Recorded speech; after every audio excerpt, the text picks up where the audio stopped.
म्हणता विषय बाजूला ठेवा. अनेक पिपाण्या ह्या सातत्यानं मोहोळ तालुक्यामध्ये वाजत असतात. त्या पिपाणीत काही दम नाही, काही दम नाही. फक्त मीडिया समोर यायचं, बोलायचं. फक्त बोलून विकास होत नाही, फक्त बोलून काम होत नाही. लोकांच्या सोबत राहून लोकांच्या अडचणी समजून घेऊन ते काम करण्यासाठी क्षमतेनं आपण मेहनत करायला लागती.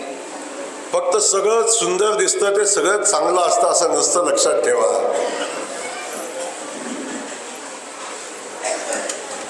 बऱ्याचदा पिवळं दिसतं ते सगळं सोनं नसतं, बऱ्याचदा ते बेंटेक्स पण असते.